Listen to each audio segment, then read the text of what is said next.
News. Andhra Pradesh మంత్రులకు శాఖలు కేటాయిస్తున్నారు. ఎవరి శాఖలేంటో ఇప్పుడు చెప్తున్నాం. పవన్ కళ్యాణ్ కు పంచాయతీరాజ్ గ్రామీణాభివృద్ధి శాఖను కేటాయించారు. నారా లోకేష్ కు మానవ వనరుల శాఖను కేటాయించారు. పవన్ కళ్యాణ్ కు ఏ శాఖను కేటాయిస్తారు, లోకేష్ ఏ శాఖను తీసుకుంటారు అనే ఆసక్తి అందరిలోనూ ఇప్పటి వరకు కనిపిస్తూ వస్తుంది. పవన్ కళ్యాణ్ కు పంచాయతీరాజ్ గ్రామీణాభివృద్ధి శాఖను కేటాయించారు.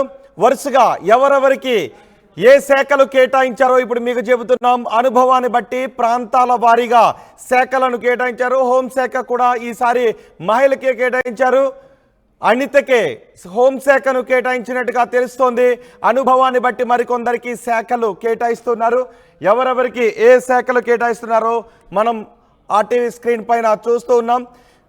24 మంది మంత్రులు ప్రమాణ స్వీకారం చేశారు. మొన్న 12వ తారీఖున అచ్చెన్నాయుడికి వ్యవసాయ శాఖను కేటాయించారు. నాదెండ్ల మనోహర్కు పౌర సరఫరాల శాఖను కేటాయించారు. చంద్రబాబు క్యాబినెట్లో శాఖలు కేటాయిస్తున్నారు. పవన్ కళ్యాణ్ లోకేష్కు కీలక శాఖలు కేటాయించారు.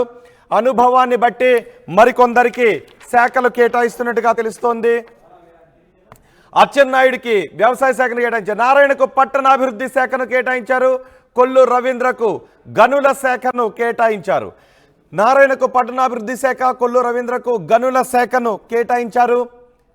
సత్యకుమార్కు వైద్య ఆరోగ్య శాఖను కేటాయించారు. నిమ్మల రామానాయుడుకు జల వనరుల శాఖను నిమ్మల రామానాయుడుకు కేటాయించారు. ఎవరెవరికి ఏ శాఖలు కేటాయించారు ఆర్టీవీ స్క్రీన్ పైన చూస్తున్న మొత్తం 24 మంది మంత్రులకు శాఖలు కేటాయిస్తున్నారు. గొడ్డిపాటి రవికుమార్కు విద్యుత్ శాఖ, వంగలపూడి అనితకు హోంశాఖ ఈసారి మహిళకు కేటాయించారు. ఈసారి కూడా మహిళకే హోంశాఖను కేటాయించారు. ఫరూక్కి మైనార్టీ సంక్షేమ శాఖను కేటాయించారు. ఆనం రామనారాయణ రెడ్డికి దేవాదాయ శాఖను కేటాయించారు.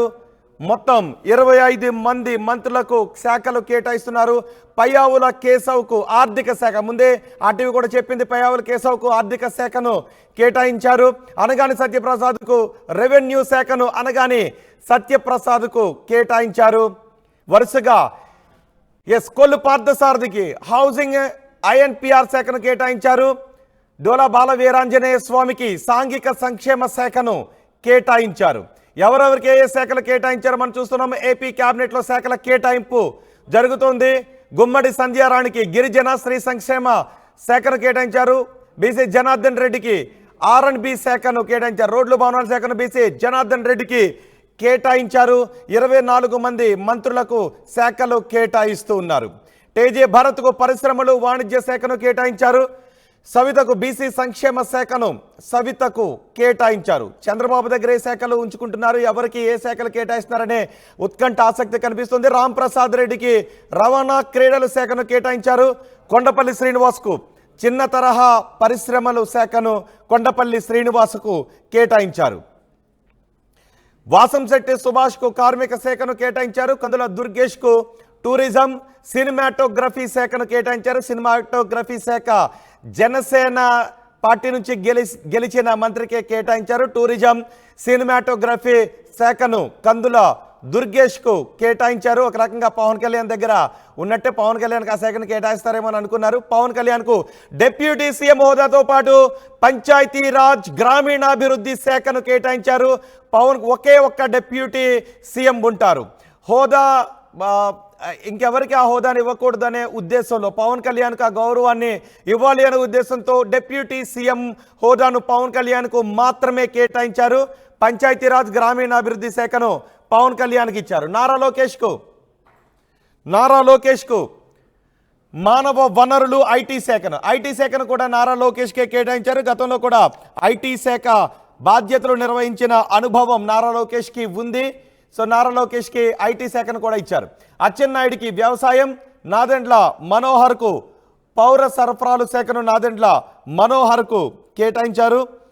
మొత్తం మంత్రులందరికీ శాఖలు కేటాయించారు. నారాయణకు మున్సిపల్ పట్టణాభివృద్ధి శాఖను నారాయణకు కేటాయించారు. గతంలో కూడా ఆయన ఆ శాఖ బాధ్యతలు నిర్వహించిన అనుభవం ఉంది. కొల్లు రవీంద్రకు ఎక్సైజ్ గనులు, ఎక్స్పెక్ట్ చేసిందే కొల్లు రవీంద్రకు ఎక్సైజ్ గనుల శాఖను కేటాయిస్తారని ఆర్టీవీ ముందుగానే చెప్పింది. సో ఎవరెవరికి ఏ శాఖలు కేటాయించారనేది మనం ఆర్టీవీ స్క్రీన్ పైన చూస్తున్నాం. కొల్లు రవీంద్రకు ఎక్సైజ్ గనుల శాఖను కేటాయించారు. సత్యకుమార్కు వైద్య ఆరోగ్య శాఖ బీజేపీ నుంచి గెలిచిన సత్యకుమార్కు వైద్య ఆరోగ్య శాఖను కేటాయించారు. నిమ్మల రామానాయుడుకు జల వనరుల శాఖను నిమ్మల రామానాయుడుకు కేటాయించారు. మొత్తం చంద్రబాబుతో సహా 25 మంది క్యాబినెట్ ఆంధ్రప్రదేశ్లో ఉంటుంది. చంద్రబాబు తన టీంకు శాఖలు కేటాయిస్తున్నారు. గొట్టిపాటి రవికుమార్కు విద్యుత్ శాఖ, వంగలపూడి అనితకు హోంశాఖ మహిళకే కేటాయిస్తారు అని ఆర్టీవీ ముందుగానే చెప్పింది. అనితకు హోంశాఖను కేటాయించే అవకాశం ఉంటుందని ఆర్టీవీ ముందుగానే చెప్పింది. ఇప్పుడు అవే ఇక్కడికి వస్తూ ఉన్నాయి. ఎన్ఎండి ఫరూక్ మైనార్టీ న్యాయశాఖ, రామనారాయణ రెడ్డికి దేవాదాయ శాఖను కేటాయించారు. పయ్యావుల కేశవ్కు ఆర్థిక శాఖను పయ్యావుల కేశవ్కు కేటాయించారు. అనగాని సత్యప్రసాద్కు రెవెన్యూ శాఖను కేటాయించారు. ఒకసారి మా ప్రతినిధి రాజేష్తో మాట్లాడదాం. రాజేష్, శాఖల కేటాయింపు ప్రకటించారు. శాఖలకి ఎవరెవరికి ఏ శాఖలు కేటాయించారో మనం ఫోటోలతో సహా గ్రాఫిక్స్తో సహా ఆర్టీవీ స్క్రీన్ పైన చూస్తున్నాం. ఈ శాఖల కేటాయింపులో ఏ అంశాలను పరిశీలనలోకి తీసుకుంటూ ఈ శాఖలను ఆయా మంత్రులకు కేటాయించారు? అంటే సమర్థతతో పాటు వాళ్ళు ఏ శాఖల నిర్వహణ సంబంధించి ఏ విధంగా ఉంటుందనే దానిపైన కసరత్తు చంద్రబాబు 3 రోజుల పాటు కసరత్తు చేసి శాఖల కేటాయింపు అయితే చేశారు. కొన్ని అనూహ్య నిర్ణయాలు కూడా దీంట్లో కట్టబడ్డాయి. ముఖ్యంగా లోకేష్, పవన్ కళ్యాణ్ ఇద్దరికి సంబంధించిన అంశంలో ఒకవైతే అయితే రెండోది కీలకమైన ఆర్థిక శాఖ, రెవెన్యూ ఈ 2 శాఖలు ఎవరు కేటాయిస్తారనే అంశం మీద పెద్ద ఎత్తున చర్చ జరిగింది. ఈ నేపథ్యంలోనే ఆర్టీవీ ముందుగా చెప్పినట్టే రెవెన్యూ ఆర్థిక శాఖను పయ్యావుల కేశవకి కేటాయించారు. ఇక రెవెన్యూ శాఖ ఆనం రామనారాయణ రెడ్డికి వెళుతుంది అనుకున్నారు. కానీ అనూహ్యంగా అనగాని రేపల్ నుంచి వరుసనే 3 సార్లు గెలిచినటువంటి అనగాని సత్యప్రసాద్కి రెవెన్యూ శాఖని కట్టబెట్టారు. రెవెన్యూ శాఖ ప్రస్తుతం అనగాని సత్యప్రసాద్ కేటాయించారు. రెవెన్యూ రిజిస్ట్రేషన్ స్టాంప్స్ని ఆయనకి కేటాయించిన పరిస్థితి. వాటితో పాటు ఇరిగేషన్ కూడా చాలా కీలకమైన శాఖ. ఇరిగేషన్ చూస్తే కనుక ఇరిగేషన్ శాఖకు చూస్తే కనుక ముందుగా మనం చూస్తే కనుక మిగతా శాఖలు చూస్తే కనుక 24 మంత్రులు ఒకసారి చూస్తే కనుక పవన్ కళ్యాణ్కి పంచాయతీరాజ్, రూరల్ డెవలప్మెంట్, అదేవిధంగా environment, forest, science and technology కేటాయించారు. నారా లోకేష్కి విద్యాశాఖ, హ్యూమన్ రిసోర్స్ అంటే విద్యాశాఖతో పాటు ఐటీ, ఎలక్ట్రానిక్స్ అండ్ కమ్యూనికేషన్స్, దాంతోపాటు ఆర్టీజీ అనే శాఖని 2018లో ఒక శాఖగా దాన్ని మార్చారు చంద్రబాబు. ఇప్పుడు ఆ శాఖని ఆర్టీజీ శాఖను కూడా నారా లోకేష్ కేటాయించారు. అగ్రికల్చర్ సంబంధించిన అన్ని అగ్రికల్చర్, మార్కెటింగ్, అదేవిధంగా animal husbandry, dairy development, fisheries ఇవన్నిటి కూడా కింజరపు అచ్చెన్నాయుడికి అయితే కేటాయించారు. కీలకమైన శాఖలు ఇవి కూడా. కొల్లు రవీంద్ర గతంలో ఎక్సైజ్ శాఖ మంత్రిగా పనిచేశారు. ఇప్పుడు అదనంగా మైన్స్ అండ్ జియాలజీ, గనులు భూగర్భ శాఖతో పాటు ఎక్సైజ్ శాఖను కూడా కొల్లు రవీంద్రకి కేటాయించడం జరిగింది. నాదెండ్ల మనోహర్కి ఆల్రెడీ 2 రోజుల నుంచి స్పెక్యులేషన్స్ వచ్చాయి సివిల్ సప్లైస్ ఇస్తారని.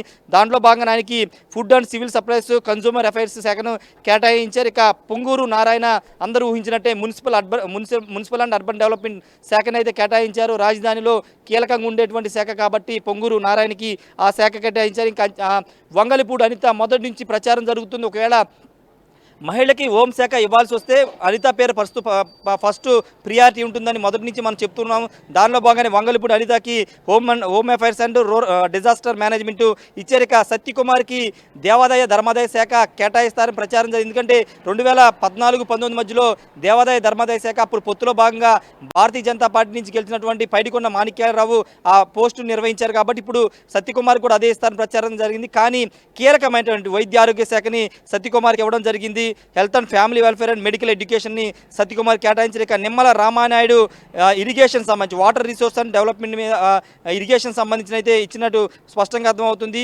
ఇక మహమ్మద్ ఫరూక్కి law and justice, minority welfare కేటాయించారు. ఆనం రామనారాయణ రెడ్డికి ఎండోమెంట్స్ అంటే ఆనం రామనారాయణ రెడ్డి చాలా సీనియర్ మంత్రి, సీనియర్ శాసనసభ్యులు, ఆయనకి చాలా పెద్ద బాధ్యతలు ఇస్తారనుకున్నాం. కానీ ఎండోమెంట్స్ దేవాదాయ ధర్మాదాయ శాఖని మాత్రమే కేటాయించారు. పయ్యావుల కేశవ్కి ఫైనాన్స్, ఆర్థిక శాఖ కేటాయించారు. అనగాని సత్యప్రసాద్ గురించి మాట్లాడుకున్న రెవెన్యూ శాఖ కేటాయించారు. ఇంకా కొలుసు పార్థసారథికి హౌస్ అండ్ ఐఎన్పిఆర్ సమాచార శాఖ మంత్రితో పాటు హౌసింగ్ కూడా కొలుసు పార్థసారథికి కేటాయించారు. ఇక డోలా బాల వీరాంజనేయ స్వామికి సోషల్ వెల్ఫేర్తో పాటు disabled and senior citizen welfare, సచివాలయం అండ్ విలేజ్ వాలంటీర్ ఈ 4 శాఖలు, సచివాలయం, విలేజ్ వాలంటీర్ అనే శాఖని 2019 తర్వాత అప్పుడు రాష్ట్ర ప్రభుత్వం తీసుకొచ్చింది. ఆ శాఖను అదనంగా జోడించి సోషల్ వెల్ఫేర్తో పాటు డోలా బాల వీరాంజనేయ స్వామికి కేటాయించారు. గొట్టిపాటి రవికుమార్కి కేవలం ఒక శాఖకి మాత్రం కేటాయించారు. విద్యుత్ శాఖని గొట్టిపాటి రవికుమార్ కేటాయించారు. ఇక కందులు దుర్గేష్ కూడా 2 రోజులుగా జరుగుతున్న ప్రచారంలో నిజమైంది. టూరిజం, కల్చర్ అండ్ సినిమాటోగ్రఫీ శాఖని కందులో దుర్గేష్కి కేటాయిస్తారన్న ప్రచారం జరిగింది. దానిలో భాగంగా ఆయనకి అదే శాఖను కేటాయించారు. గుమ్మడి సంధ్యారాణి సాలూరు నుండి గెలిచినటువంటి గుమ్మడి సంధ్యారాణికి women and child welfare, tribal welfare అంటే ఈమె ఎస్టీ కాబట్టి ట్రైబల్ వెల్ఫేర్ గిరిజన సంక్షేమ శాఖ కేటాయిస్తూనే ఉమెన్ అండ్ చైల్డ్ వెల్ఫేర్ స్త్రీ శిశు సంక్షేమ శాఖను కూడా కేటాయించారు. ఇక బీసీ జనార్దన్ రెడ్డి అనంతపురం బనగానపల్లి నుండి గెలిచిన బీసీ జనార్దన్ రెడ్డికి R&B roads and building, infrastructure and investments సంబంధించినటువంటి శాఖను కేటాయించారు.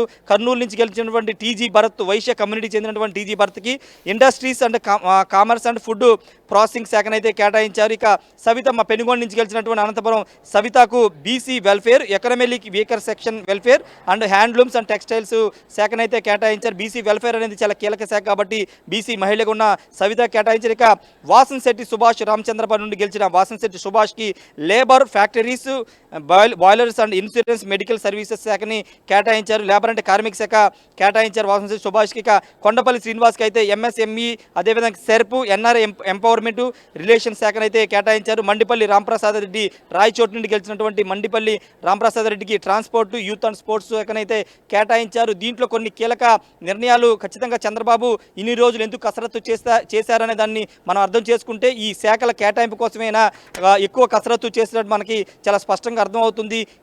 కింజరాపు అచ్చెన్నాయుడికి వ్యవసాయ శాఖ కేటాయించడంతో పాటు అనగానికి రెవెన్యూ శాఖ కేటాయించడం అనేది కొంత కీలక నిర్ణయంగానే చూడాలి. ఎందుకంటే అనగానికంటే అచ్చెన్నాయుడు చాలా సీనియర్ పొలిటీషియన్, సీనియర్ మంత్రి, ఆయనకి ఇంకా కొంత కీలకమైన బాధ్యతలు అప్పగిస్తారనుకున్నాం. కానీ అనూహ్యంగా ఆయనకి వ్యవసాయ శాఖ, మార్కెటింగ్ శాఖని కేటాయించి అనగానికి మొదటిసారి క్యాబినెట్లోకి వస్తున్నటువంటి అనగానికి రెవెన్యూ శాఖను అయితే కేటాయించారు. ఇక పయ్యావుల కేశవ్కి ఆర్థిక శాఖ మీద పట్టుంది. ఆయన 2019 నుంచి 24 వరకు పిఎస్సి చైర్మన్గా పనిచేసిన అనుభవం ఉంది కాబట్టి పద్దుల మీద అవగాహన ఉంది కాబట్టి పయ్యావుల కేశవ్ వైపే చంద్రబాబు ఆర్థిక శాఖకి మొగ్గు చూపారని చెప్పవచ్చు. ఇక అనిత విషయంలో కూడా చంద్రబాబు కీలక నిర్ణయం తీసుకున్నారు. ఎందుకంటే 5 ఏళ్లుగా ఆమె చాలా పోరాటం చేశారు, కేసులను ఎదుర్కొన్నారు, అనేక ధర్నాలు, దీక్షలు చేసిన నేపథ్యం చూసాం కాబట్టి అనితకి హోమ్ అఫైర్స్ ఇచ్చారు. ఎస్సీ మహిళ కావడం కూడా కొంత కలిసి వచ్చిందని చెప్పుకోవచ్చు. ఎందుకంటే 2019 నుంచి 24 వరకు జగన్ కూడా ఇద్దరికి మొదటి 2.5 సంవత్సరాలు సుచరితకి హోంశాఖ ఇస్తే 2017 తర్వాత తానేటి వంతికి హోంశాఖ ఎస్సీ మహిళలకు ఇచ్చారు కాబట్టి ఇప్పుడు అదే పందాన్ని చంద్రబాబు కూడా కొనసాగించారని చెప్పుకోవచ్చు. ఇటు గొట్టిపాటి రవికుమార్ చూస్తే ఎనర్జీ శాఖను కేటాయించారు. ఏదేమైనప్పటికీ కొన్ని సంచలనాలు ఉన్నాయి. మిగతా కొన్ని పవన్ కళ్యాణ్ సంబంధించి కందులు దుర్గేష్, నాదెండ్ల మనోహర్ సంబంధించినటువంటి శాఖలు కొంతగా ముందుగానే ఊహించారు. ఇప్పుడు కొన్ని అనూహ్యమైనటువంటి శాఖల కేటాయింపు అయితే చంద్రబాబు నిర్ణయం తీసుకున్నారని చెప్పాలి. ప్రస్తుతం చంద్రబాబు మరి కాసేపట్లో సెక్రటరియట్కి వెళ్తున్నారు. ఇప్పుడు మంత్రుల శాఖలు కేటాయించిన మంత్రులందరూ సెక్రటరియట్కి వెళ్ళి చంద్రబాబును కలిసి ఆయనకి కృతజ్ఞతలు చెప్పే అవకాశం కూడా కనబడుతుంది రోహిత్. ఏదేమైనప్పటికీ శాఖల కూర్పైన చంద్రబాబు చాలా కసరత్తు చేశారు. కసరత్తు చేసి దానికి అనుగుణంగా శాఖల కేటాయింపు అయితే చేశారు రోహిత్.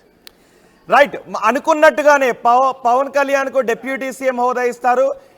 డిప్యూటీ సీఎం ఇంకెవరికి కూడా ఇచ్చే అవకాశం లేదు. పవన్ కళ్యాణ్కి ఆ గౌరవం ఇవ్వాలి అని భావిస్తున్నారని అనుకున్నట్టుగానే పవన్ కళ్యాణ్కు డిప్యూటీ సీఎంతో పాటు Panchayati Raj, rural development, rural water supply, environment, forest, science and technology ఈ శాఖను పవన్ కళ్యాణ్కు కేటాయించడంలో ఉద్దేశం ఏంటి? అంటే పవన్ కళ్యాణ్ ఆ శాఖలు కావాలని తీసుకున్నట్టుగా తెలుస్తోందా?